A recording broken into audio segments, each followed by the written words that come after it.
Hello friends, कैसे आप सब। स्वागत है आपका हमारे यूट्यूब चैनल पर।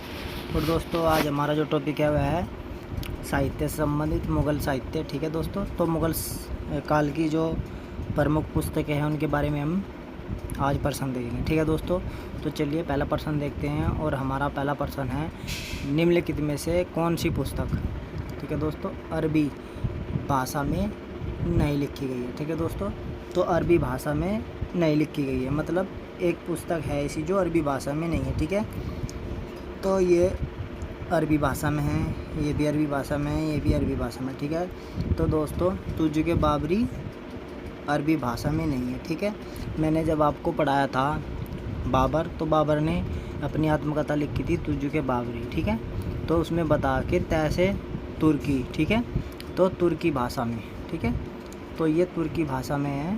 ठीक है, तुर्की, ठीक है दोस्तों, तुर्की भाषा में। ठीक है, और उसका फारसी में अनुवाद किया गया है बाबरनामा में। ठीक है, तो इसका सही जवाब क्या है, तुझके बाबरी। ठीक है, बाबर की ये आत्मकथा है, खुद लिखी है उन्होंने। ठीक है, तो ये अरबी भाषा में नहीं है। ठीक है, तुर्की भाषा में। चलिए अगला प्रश्न देखते हैं।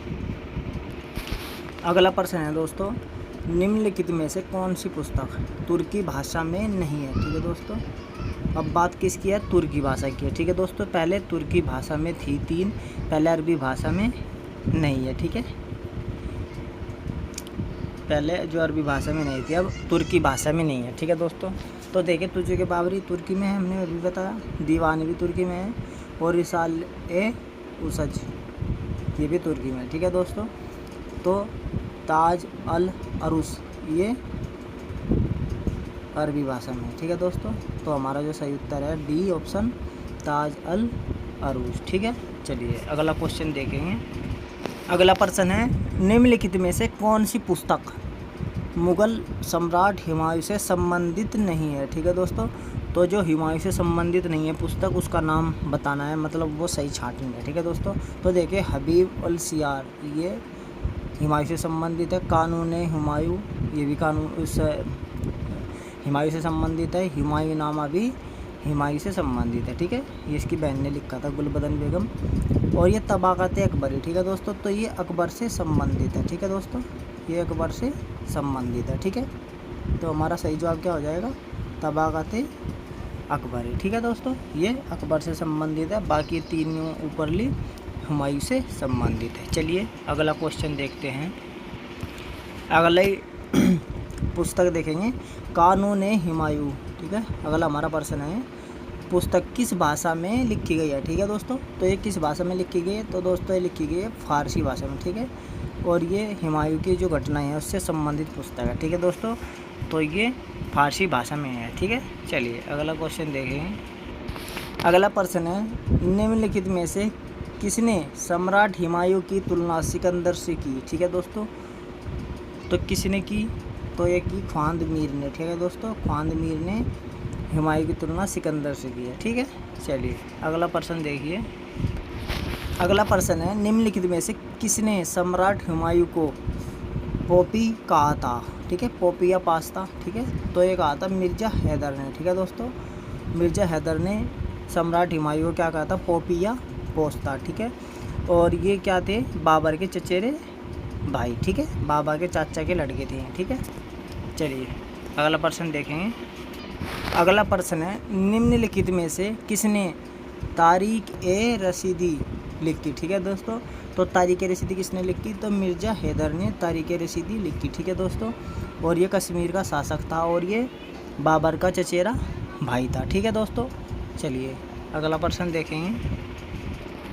अगला प्रश्न है, तारीख़-ए-रशीदी। ठीक है दोस्तों, पुस्तक किस भाषा में लिखी गई है। ठीक है दोस्तों, तो किस भाषा में लिखी गई है, तो ये भाषा है फ़ारसी। ठीक है, और किसने लिखी है, मिर्ज़ा हैदर। ठीक है दोस्तों, अभी पहले बताया भी मिर्ज़ा हैदर कौन है। ठीक है दोस्तों, चलिए अगला प्रश्न देखते हैं। मिर्ज़ा हैदर बताता चचेरा भाई है बाबर का। चलिए नेक्स्ट क्वेश्चन देखिए, और ये इसने ही पूरी की थी तारीख़-ए-रशीदी पुस्तक। ठीक है, चलिए अगला प्रश्न है, हुमायूंनामा। ठीक है दोस्तों, क्या है, हुमायूंनामा की रचना किस मुग़ल सम्राट के शासनकाल में हुई थी। ठीक है, ये किस मुग़ल सम्राट शासन काल के दौरान हुई थी। ठीक है दोस्तों, तो किस मुग़ल शासक के दौर में हुई थी? तो ये हुई थी दोस्तों अकबर के शासनकाल में। ठीक है, और ये इसकी बहन गुलबदन बेगम ने लिखी थी। ठीक है, हुमायूं के। चलिए अगला प्रश्न देखेंगे। अगला प्रश्न है, निम्नलिखित में से किसने हुमायूंनामा लिखा था या लिखी थी? ठीक है दोस्तों, तो हुमायूंनामा किसने लिखा था? तो हमने पहले भी बताया। तो दोस्तों ये गुलबदन बेगम ने लिखी थी। ठीक है दोस्तों, ये बाबर की लड़की थी। ठीक है, और हुमायूं की बहन। ठीक है, और जो हिंदाल थे, 4 भाई थे। ठीक है, तो हिंदाल की सगी बहन थी। ठीक है दोस्तों, चलिए हम अब अगला प्रश्न देखते हैं। अगला प्रश्न है, निम्नलिखित में से किसने बाबर की मृत्यु? ठीक है दोस्तों, तो बाबर की मृत्यु का कारण इब्राहिम लोदी की मां द्वारा दिया गया जहर बताया। ठीक है दोस्तों, तो दिया गया जहर बताया, किसने बताया? तो दोस्तों गुलबदन बेगम ने बताया, और जो इनकी पुस्तक थी हुमायूंनामा में, उसमें लिखा। ठीक है दोस्तों, तो हुमायूंनामा में गुलबदन बेगम ने बताया कि बाबर की मृत्यु जो इब्राहिम लोदी की माता जी थी, उन्होंने जहर दिया था, उसके द्वारा हुई थी। ठीक है, चलिए अगला प्रश्न देखिए। अगला प्रश्न है, निम्नलिखित में से किसने तज़किरात उल वाक़ियात की रचना की? ठीक है दोस्तों, तो निम्नलिखित में से किसने तज़किरात उल वाक़ियात की रचना की? तो एक की दोस्तों जौहर आफ्ताबची। ठीक है दोस्तों, तो जौहर आफ्ताबची ने तज़किरात उल वाक़ियात की रचना की। ठीक है दोस्तों, और ये कौन था? ये हुमायूं का बावर्ची था, रसोइया था। ठीक है, खाना बनाने वाला था। ठीक है दोस्तों, तो ये हुमायूं का रसोइया था। ठीक है दोस्तों, जिसने तज़किरात उल वाक़ियात की रचना की। ठीक है, जौहर आफ्ताबची। ठीक है, चलिए अगला प्रश्न देखते हैं। अगला प्रश्न है, निम्नलिखित में से सम्राट अकबर की जीवनी लिखने वाला पहला व्यक्ति कौन था? ठीक है दोस्तों, तो जीवनी लिखने वाला पहला व्यक्ति कौन था? तो ये था बायज़िद बयात। ठीक है दोस्तों, बायज़िद बयात जीवनी लिखने वाला अकबर की पहला व्यक्ति था। ठीक है दोस्तों, चलिए अगला प्रश्न देखिए। अगला प्रश्न है, निम्नलिखित में से किसने तज़किरात ए हुमायूं लिखा था? ठीक है दोस्तों, तो ये किसने लिखा था? तो ये लिखा था बायज़िद बयात। ठीक है दोस्तों, बायज़िद बयात ने ये लिखा था। ठीक है, तज़किरात हुमायूं। ठीक है, चलिए अगला क्वेश्चन देखिए। अगला प्रश्न है, निम्नलिखित में से किसने अपनी पुस्तक द कॉन्स्पिरेसी ऑफ द खलीफा में इसका उल्लेख किया? ठीक है दोस्तों, तो किसने अपनी पुस्तक में द कॉन्स्पिरेसी ऑफ द खलीफा, ठीक है, मतलब खलीफा का षड्यंत्र। ठीक है, तो किसने? तो इसका है दोस्तों निज़ामुद्दीन अहमद। ठीक है दोस्तों, निज़ामुद्दीन अहमद ने क्या किया? अपनी पुस्तक द कॉन्स्पिरेसी ऑफ द खलीफा में उल्लेख किया। ठीक है, इसका उल्लेख किया। ठीक है, निज़ामुद्दीन अहमद, सॉरी। ठीक है, निज़ामुद्दीन औलिया, खलीफा का षड्यंत्र। ठीक है, चलिए अगला क्वेश्चन देखिए। अगला प्रश्न है, निम्नलिखित में से किसने तारीख ए निज़ामिया तबाक़त ए अकबरी लिखी? ठीक है दोस्तों, तो ये निज़ामुद्दीन अहमद ने लिखी। ठीक है दोस्तों, और इसमें 39वें वर्ष तक का वर्णन है अकबर के। ठीक है, 39वें वर्ष तक का वर्णन है। ठीक है दोस्तों, यहाँ पर ध्यान रखना। ठीक है, चलिए अगला प्रश्न देखते हैं।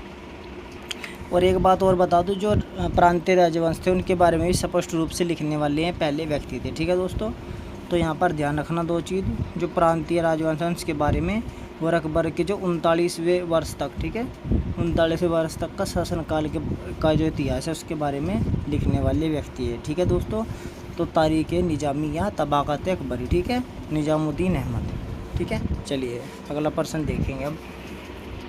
अगला प्रश्न है, निम्नलिखित में से कौन सा लेखक पानीपत की दूसरी लड़ाई का प्रत्यक्षदर्शी था? ठीक है दोस्तों, प्रत्यक्षदर्शी मतलब जिसने अपने सामने युद्ध होता हुआ देखा। ठीक है, सामने, प्रत्यक्ष मैंने जो सामने होता है। ठीक है, प्रत्यक्ष मतलब आंखों के सामने। ठीक है दोस्तों, तो कौन सा लेखक था वो? तो दोस्तों वो था लेखक आरिफ कंधारी। ठीक है दोस्तों, आरिफ कंधारी ने क्या देखा कि पानीपत का द्वितीय युद्ध हुआ था। पानीपत का द्वितीय युद्ध कब हुआ था? 1556 में। ठीक है दोस्तों, 1556 में अकबर और हेमू के बीच। ठीक है दोस्तों, तो ये किसने देखा था युद्ध? आरिफ कंधारी। ठीक है दोस्तों, चलिए अगला प्रश्न देखते हैं। अगला प्रश्न है, निम्नलिखित में से किसने तारीख ए अकबर लिखा था? ठीक है दोस्तों, तो आरिफ कंधारी ने लिखा था। ठीक है, चलिए अगला प्रश्न देखते हैं। अगला प्रश्न है, निम्नलिखित में से कौन सा लेखक हल्दी घाटी के युद्ध का प्रत्यक्षदर्शी था? ठीक है दोस्तों, यहाँ पर हल्दी घाटी के प्रत्यक्षदर्शी पूछ रहा है।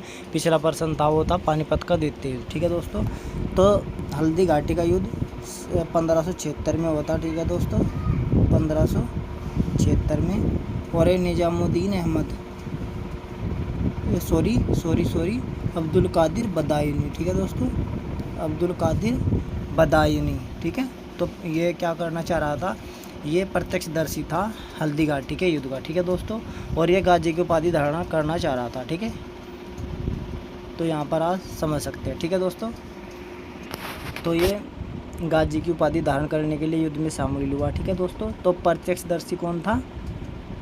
अब्दुल कादिर बदायूनी। ठीक है दोस्तों, और हल्दी घाटी का युद्ध कब हुआ? 1576 में। ठीक है, किसके बीच हुआ? तो दोस्तों ये अकबर और महाराणा प्रताप। ठीक है, बहुत ही फेमस युद्ध है, और आपको पता भी होगा कि इनकी तरफ से, दोनों की तरफ से अलग अलग मान सिंह लड़े। ठीक है, अकबर की तरफ से। ठीक है, और महाराणा प्रताप की तरफ से जो लड़े वो मुस्लिम थे, मेरा नाम ध्यान नहीं है। ठीक है दोस्तों, तो ये बहुत ही फेमस युद्ध था। ठीक है, चलिए अब हम अंतिम प्रश्न देख लेते हैं। ठीक है, इस वीडियो का। चलिए अगला प्रश्न है, जो अंतिम प्रश्न है, निम्नलिखित में से किसने मुन्नत खब उल तवारीफ, ठीक है, मुन्नत खब उल तवारीफ लिखा था? ठीक है दोस्तों, तो ये लिखा था अब्दुल कादिर बदायूनी ने। ठीक है दोस्तों, अब्दुल कादिर बदायूनी। ठीक है दोस्तों, तो दोस्तों ये थी हमारे मोस्ट इम्पोर्टेंट 20% जो मुग़ल कालीन साहित्य से संबंधित थे। ठीक है दोस्तों, फिर हम अगली वीडियो में मिलेंगे आपसे, तब तक के लिए धन्यवाद। चलिए।